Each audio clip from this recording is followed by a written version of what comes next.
Vitamin B12 इतना कम हो गया था, मतलब एक रूम में पढ़ते पढ़ते पढ़ते, लाइब्रेरी में पढ़ते पढ़ते, फिर लगा सेकेंड बार में नहीं जाएगा, फिर से थोड़ा रिवाइज करते करते करते, बट सर आप लोग इतने अच्छे से बता दिए थे कि बस उसको देख के चले गए।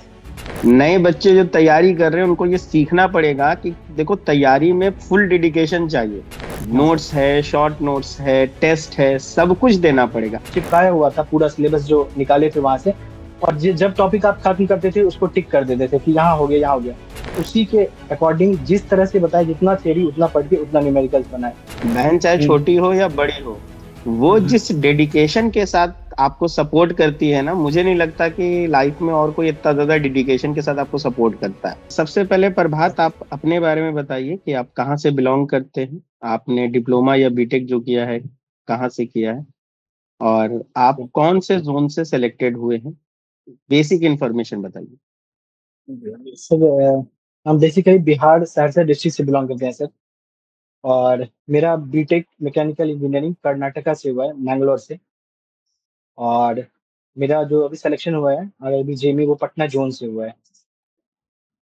ओके, ठीक हाँ है। सर।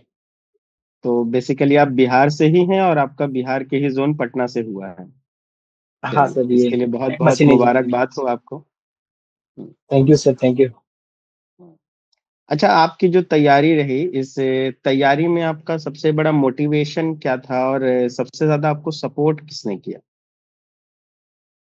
सर तैयारी में मोटिवेशन हमेशा ये था कि पापा का भी मन था कि इंजीनियरिंग करने के बाद कोई इंजीनियरिंग बैकग्राउंड का जॉब हो, तो हमेशा से ही रहा।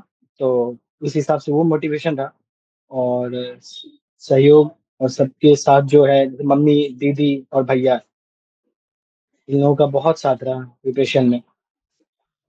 ओके। तो पापा का मन था मीन्स, मतलब पापा आपके, मतलब अभी नहीं है क्या। पापा अभी नहीं है, वो 2021 में कोविड में पापा नहीं रहे, हेल्थ इंस्पेक्टर थे पापा। तो उस समय मेरा प्रिपरेशन ही चल रहा था, पास आउट हम 16 में किए। कुछ प्रिपरेशन करने के बाद उस समय 2019 का जेई भी मेंस लिखे थे, बट बहुत कम मार्क्स से रह गया। 19 के बाद फिर 21 में पापा बीमार पड़ गए, तो फिर नहीं हो पाया। उसके बाद पढ़ाई सर छूट ही गया लगभग, टेक्निकल तो बिल्कुल ही छूट गया। फिर हमको लगने लगा कि और कोई ऐसा वैकेंसी आ नहीं रहा था बिहार में। रहना था, पापा नहीं थे, घर को भी देखना था। तो बिहार में असिस्टेंट इंजीनियर सब में सर मात्र 30 वैकेंसी निकलते हैं मैकेनिकल में। उसमें ट्रैक के नहीं हुआ, तो फिर नॉन टेक में चले गए कि कोई भी इस तरह का एग्जाम जो भी निकलता था। बीच में कुछ निकले थे, जैसे कि एग्जाम सर कुछ कुछ निकल रहा था। बट मेरा हमेशा मन था कि कुछ इंजीनियरिंग वाला आता, तो अचानक से फिर ये वैकेंसी आया दिसंबर में, मतलब जब भी पहले। तो मन किया एक बार कि एक बार फिर से कोशिश करे कि कर सकते हैं, क्योंकि 3 साल का बीच में वो हो गया था। टेक्निकल बिल्कुल पढ़ा हुआ था कुछ कुछ, लेकिन टेक्निकल बिल्कुल सही वो हो गया। फिर गैप प्रीलिम्स हो गया दिए था। सर। गैप हो गया था, बिल्कुल गैप हो गया था। कुछ इतना याद भी नहीं रहा, और टेक्निकल चीज है जो कि कॉन्सेप्ट सारा चला जाता है। मेरा नोट्स भी रह गया था जब हम प्रिपरेशन कर रहे थे दिल्ली में, तो फिर हमको बिहार आना पड़ा, तो उधर ही रह गया। फिर प्रीलिम्स देने के बाद प्रीलिम्स में सर बहुत अच्छा मार्क्स आ गया था, 80 के अराउंड था। तो आंसर की जिस दिन आया, अभी याद है, गांव में थे, मेरा गांव में कुछ काम चल रहा था, मम्मी थे, भैया थे, दीदी थे। तो आंसर की आया तो ये तो पता चल गया कि पटना जोन हो या कोई भी जोन हो, मतलब 80 मार्क्स तक में तो हो ही जाएगा प्रीलिम्स। तो उस दिन डिसाइड करना था सर कि क्या करना है, मतलब 3 मंथ में टेक्निकल हो पाएगा या नहीं हो पाएगा, मतलब सबसे बड़ा डाउट मेरे अंदर यही था कि क्या करे क्या करे। फिर सर्च किए कि कौन सा कोचिंग क्या ज्वाइन करे कि जो शॉर्ट्स में थोड़ा मतलब बता दे। तो फिर वही फिजिक्स वाला मतलब दिखा सर। तो फिर इसको सीधा सीधा हमको ये था कि एक जगह से ज्वाइन करेंगे, जो सर बताएंगे जितना बताएंगे उतना ही करेंगे, क्योंकि आरआरबी जेई है। तो थियोरेटिकल क्वेश्चन ही आएंगे, और आप लोग का सब यूट्यूब पे जो फ्री लेक्चर सब रहता है जिसमें आप सर बताते थे कि क्या लेवल आएगा नहीं आएगा, किस तरह से आप लोग पढ़ाएंगे।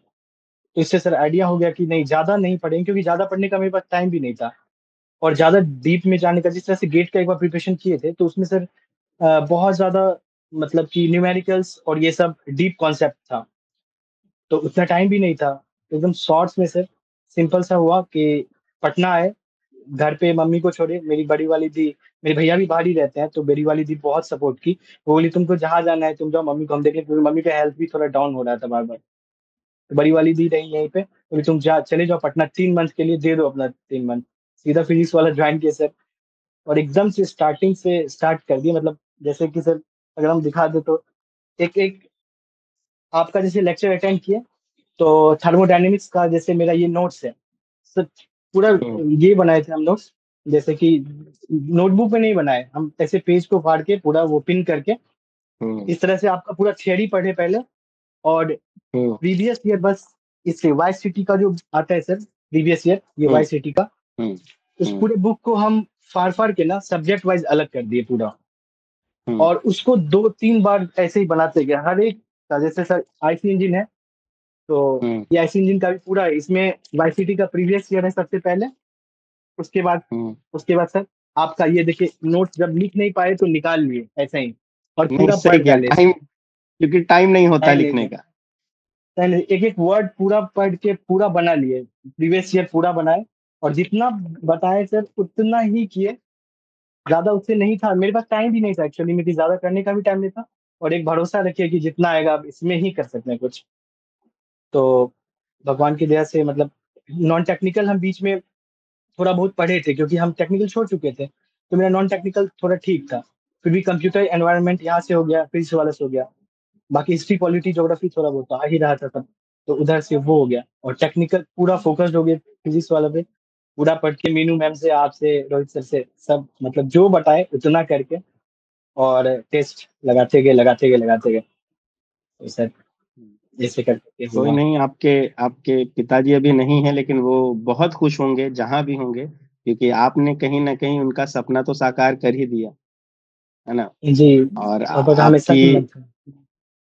और आपकी माता जी को भी बहुत प्रणाम है, और मतलब हम्म, उनका भी बहुत बड़ा जी सपोर्ट है। सर। और सबसे बड़ी बात, चाहे कोई भी हो, आप हो या हम लोग हो, हम लोग, जी बहन का रोल जो होता है ना हर के लाइफ में क्रिटिकल होता है, ये सच्चाई है। बिल्कुल। बहन चाहे हम्म, छोटी हो या बड़ी हो, वो हम्म, जिस डेडिकेशन के साथ आपको सपोर्ट करती है ना, मुझे नहीं लगता कि लाइफ में और कोई इतना ज्यादा डेडिकेशन के साथ आपको सपोर्ट करता है। हम्म, तो सर। बहुत बहुत बहुत आपको अपनी दीदी का भी शुक्रिया करना चाहिए। हाँ दीदी का भी, बड़ी दीदी है, छोटी वाली दीदी पुणे में रहती है, वो भी बहुत सपोर्ट की। और भैया तो हमेशा ही कि तुम कर लोगे कर लोगे कर लोगे, करो करो, हो जाएगा हो जाएगा। बीच में थोड़ा, और बीच में से सबसे दिक्कत क्या हो गया कि सीबी जब 26 अप्रैल का जो पेपर हुआ था, जिसमें मेरा शिफ्ट 2 था जो कैंसिल हुआ था पटना जोन का, उस समय में सर मेरा विटामिन B12 इतना कम हो गया था। मतलब एक रूम में पढ़ते पढ़ते पढ़ते, लाइब्रेरी में पढ़ते पढ़ते, विटामिन D B12 एकदम अजीब सा हो गया था, तबियत खराब हो गया। फिर लगा सेकेंड बार में नहीं जाएगा, फिर से थोड़ा रिवाइज करते करते करते, बट सर आप लोग इतने अच्छे से बता दिए थे कि बस उसको देख के चले गए, और फिर हो गया सर।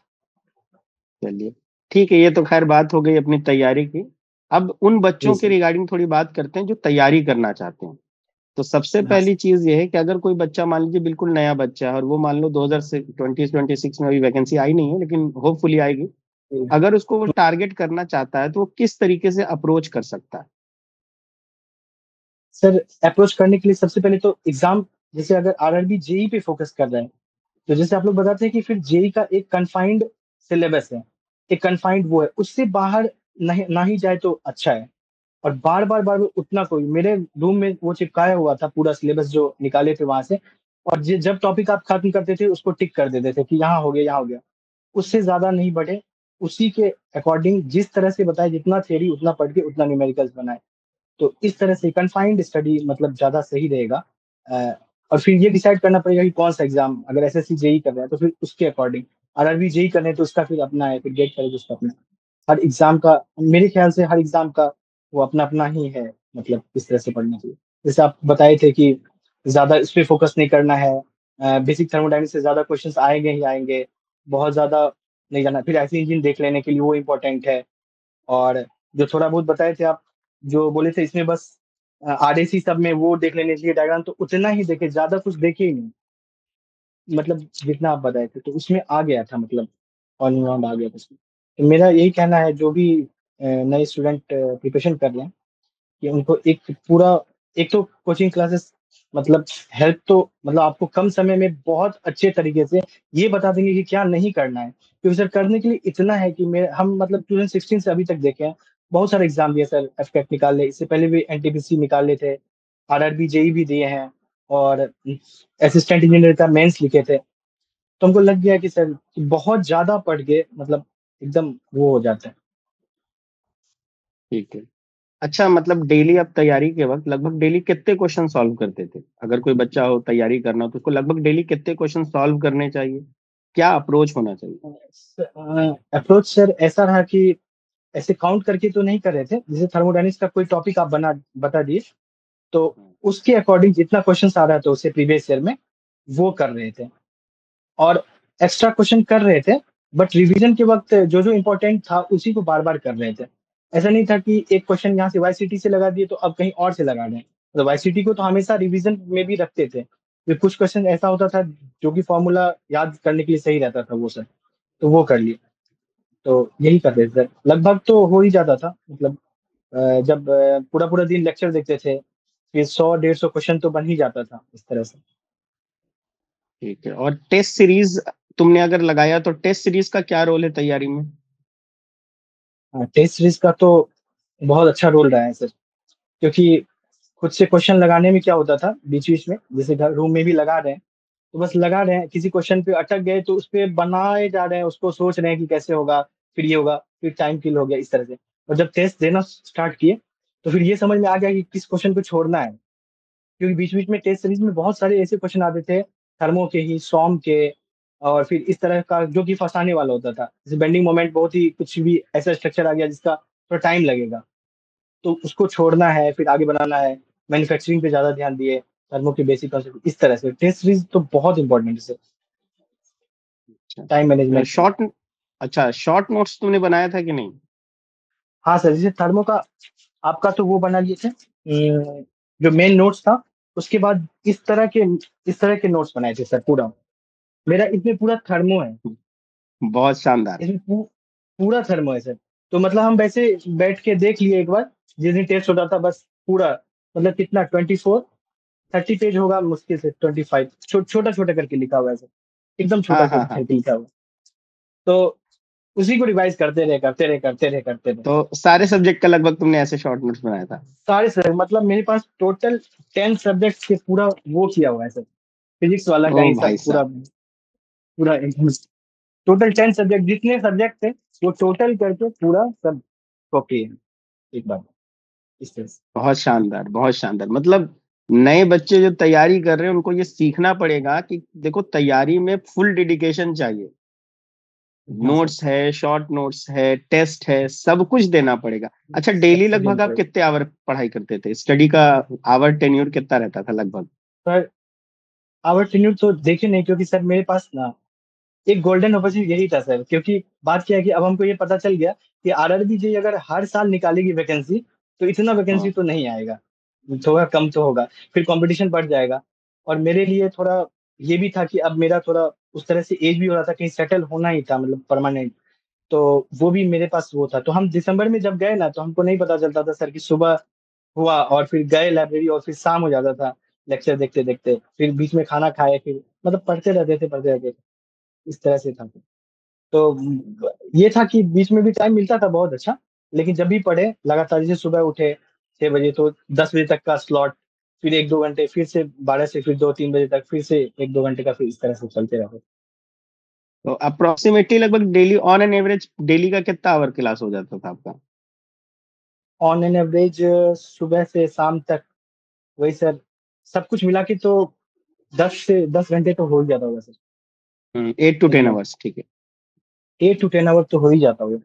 मतलब हमको ध्यान नहीं है सर कि एग्जैक्टली कितने घंटे पढ़े, बट हाँ। हो जाता होगा क्योंकि हाँ। सिलेबस कंप्लीट करना और क्वेश्चन बनाने में इतना हो गया था कि नहीं, बस कर लेना है कैसे। हम्म।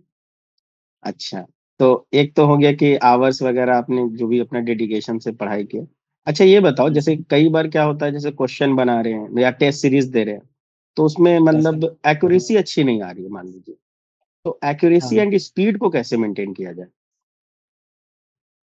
एक्यूरेसी, स्पीड को, सर एक्यूरेसी मेंटेन तो प्रैक्टिस से ही होगा, जो बात है। और टेस्ट सीरीज में किसी का नंबर ज्यादा नहीं आता है, क्योंकि जब टेस्ट सीरीज स्टार्ट किए तो 70 75 150 मारा था, फिर 80 गया, फिर 90 तक गया। 95 तक गया, तो इतना समझ में आ गया था कि 90 तक आ रहा है, और क्वेश्चंस थोड़े रहते हैं ठीक लेवल के। और प्रीवियस ईयर जब बना रहे थे, तो जो पढ़ाते थे आप, वो थोड़ा बेसिक लेवल का ही रहता था, ये थ्योरेटिकल क्वेश्चन। ये समझ में आ रहा था कि मेन एग्जाम में इससे टफ तो नहीं आएगा, तो इसमें 10-12 नंबर तो जरूर बढ़ ही जाएगा। तो इस तरह से ज्यादा प्रैक्टिस किए, एक्यूरेसी उसी से आया सर, कि एक ही चीज को बार बार बार समझे, कहाँ पे दिक्कत है उसको नोट डाउन किए टेस्ट सीरीज में, तो उस तरह से किए। और स्पीड सर, आरआरबी जेई में थियोरेटिकल क्वेश्चन ज्यादा रहता है, तो थोड़ा टाइम इतना नहीं है कि मिसमैनेजमेंट हो जाता है, मतलब टाइम ठीक ठाक रह जाता है।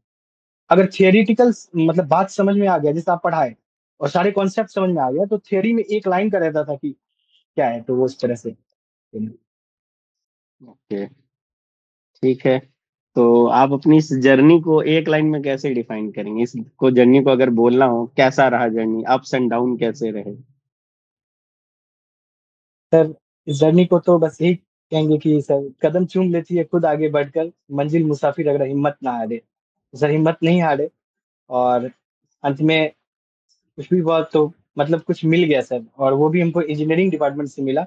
ये बात हमको बहुत मतलब बहुत खुशी हुआ, और सर इसमें योगदान मतलब बहुत है फिजिक्स वाला का, मतलब सर आपका, मीनू मैम का, रोहित सर का, जितने भी टीचर्स हैं। और क्योंकि मेरे पास कोई ऑप्शन है, और सीधा सीधा हमको बस आप लोगों का बात सुनना था, वही करना था, वो किए और फिर मिल गया। और आपकी मम्मी घर ही पे हैं? हाँ, मम्मी को घर पे ही है सर। बुला सकते हैं? उनको भी हाँ, मुबारकबाद बुलाते दे देते हैं। हैं। मम्मी।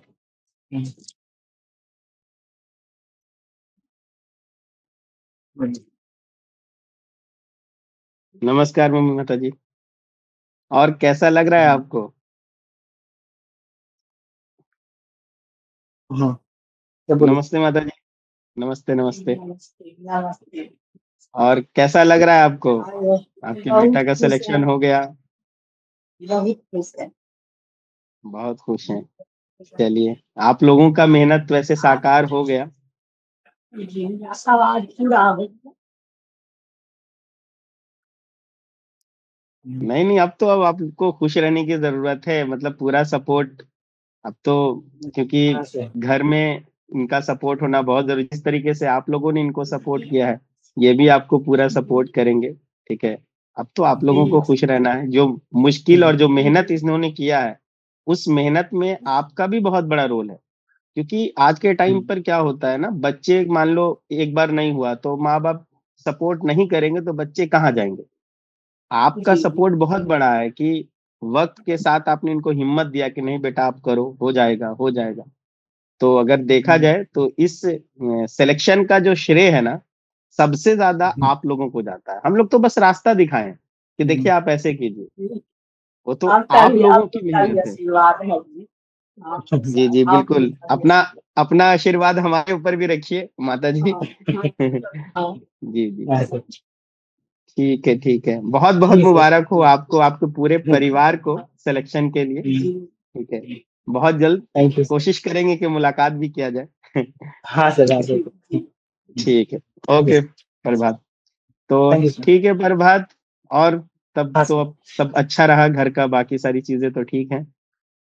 हम्म। तो अब जो भी नए बच्चे हैं, अगर मान लो वो तैयारी कर रहे हैं, तो उनको बस एक समराइज फॉर्म में तुम बता दो कि अगर तैयारी करना है तो किन चीजों का ध्यान रखना है। और एक चीज ये भी बताना कि तैयारी करते हाँ करते सर। कई बार डीमोटिवेशन होता है। हाँ, मतलब वो तो मन ये होता है हो सर। जाता है होगा नहीं होगा, एंजाइटी बहुत होता है। तो ये तो सबके साथ होता है, तो आपने इसको कैसे ओवरकम किया? प्रिपरेशन तो उसके अकॉर्डिंग करना चाहिए, कि आप एग्जाम सेलेक्ट करिए, और अच्छे जो गाइडेंस दे रहे हैं उनके गाइड में उस एग्जाम का प्रिपरेशन करिए। और सीधा है कि थियरी, न्यूमेरिकल, बार बार प्रैक्टिस, और टेस्ट सीरीज, तो याद रह जाएगा। और जहाँ तक बात है सर कि डिप्रेशन का या क्या होगा नहीं होगा, तो इसी से तो हमेशा गुजरते ही हैं, क्योंकि कभी कभी पढ़ते पढ़ते लग जाता था कि ये क्या होगा, शायद नहीं हो पाएगा लगता है, या क्या कैसे होगा। तो फिर ये है कि हमेशा अपने आप को ये सोचते थे कि रिजल्ट जिस दिन आएगा और हो जाएगा, तो वो क्या फीलिंग होगा, मतलब वो रिजल्ट का सोचते थे कि नहीं, हो जाएगा, अगर अगर मेहनत करेंगे। और जिस तरह से बीच बीच में आप लोग से मोटिवेट करते रहते थे, तो वो बहुत बहुत सपोर्ट करता है। तो हमेशा ये पॉजिटिव सोचना, अपने दिमाग को कैसे भी करके कि जिस दिन हो जाएगा, उस दिन बहुत अच्छा लगेगा, उस दिन सब कुछ मतलब मिलेगा, तो इस तरह से सोचते थे। बीच में कभी-कभी लगता तो बिल्कुल था सर कि क्या होगा? अगर नहीं होगा तो फिर क्या स्टार्ट करेंगे? क्योंकि आगे अभी कोई इस तरह का था भी नहीं वैकेंसी, जिसके लिए पढ़ते हैं। ठीक है। ठीक है, प्रभात, काफ़ी अच्छा लगा आपसे बात करके, और जी, आपके आगे की लाइफ की जर्नी के लिए बहुत-बहुत मुबारकबाद, और हम लोगों का पूरा आशीर्वाद आपके साथ है। इसी तरीके से आप थैंक यू आगे सर। बढ़ते रहिए, इसी तरीके से आप खूब तरक्की करते रहिए, और अपने परिवार का पूरा सपोर्ट करते रहिए। तो चलिए, इसी के थैंक यू साथ सर। आज का सेशन खत्म करते हैं। तब तक के लिए good ji bye, sir. Take care and best of luck. Thank you sir.